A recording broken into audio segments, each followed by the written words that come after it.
Grew up in a religious home.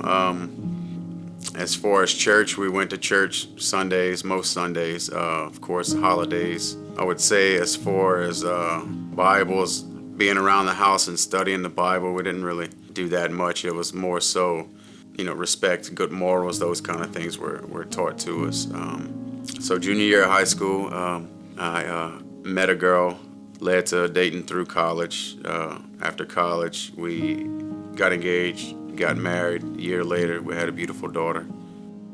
I ended up drinking probably more than I should have in college. Kind of got into that partying life. And ultimately, my willpower to say no, I guess, wasn't there due to the alcohol that was in my system, And so gave into marijuana for the first time. And very quickly, it turned from recreational to, I'd say, full-blown addict, where you kind of depended on it. You got to have it. When I first did it, it was more like a speed. And when it stopped being like a speed to me, I moved to lower tabs. Those get you addicted, a lot more, and you become a lot more dependent on them. My wife started to catch on and notice. So then is when it got really bad. You do what you got to do to get your next fix. So once she was in control of our finances and watching everything I did, I began to do other things to get that drug. So I had to find money, I had to steal money, I had to go in people's houses. It got as bad as changing out the hair sample while my wife wasn't looking that she had cut for my hair, and going and cut my daughter's hair while she was sleeping and swapping them out. Stealing from my daughter's piggy bank, from my wife's bank bag that she would bring home from work, going into my parents' safe, and I don't know how long it went on, I don't know how much money I took, but I can tell you that it was enough for my dad to catch on to it. And he came to my job one day and he said, "Let's go sit in your truck."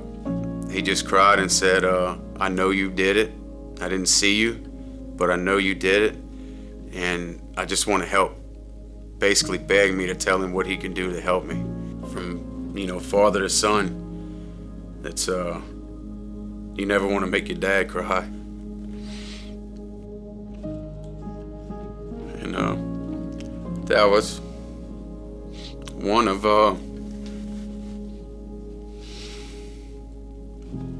many times that he cried because of me. Going through that, you want to change, but you just feel helpless at times, and you don't want to go through all the pain. You don't want to feel all the emotions. You don't want to feel all the hurt that you've caused other people. So you just keep taking. You keep taking. Stealing, lying, cheating, manipulating, all that went on for another year. A pastor had told me to go to a teen challenge. 2 weeks into it, I got a letter, divorce, from my ex-wife, and that right there was the worst news I could have gotten at that time.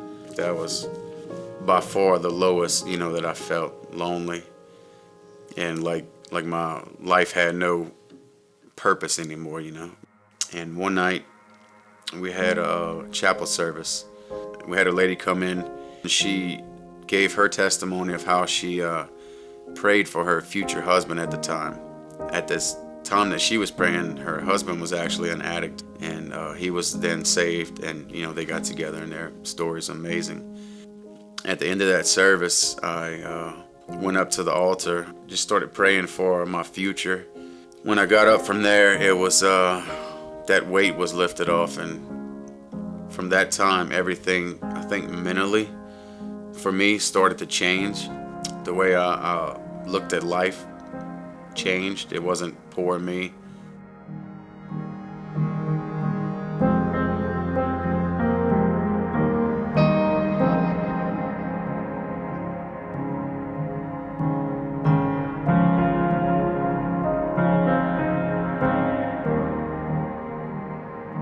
God has blessed us abundantly more than anything I could have imagined. And that was actually what my first counselor in Teen Challenge told me when I was just weeping daily.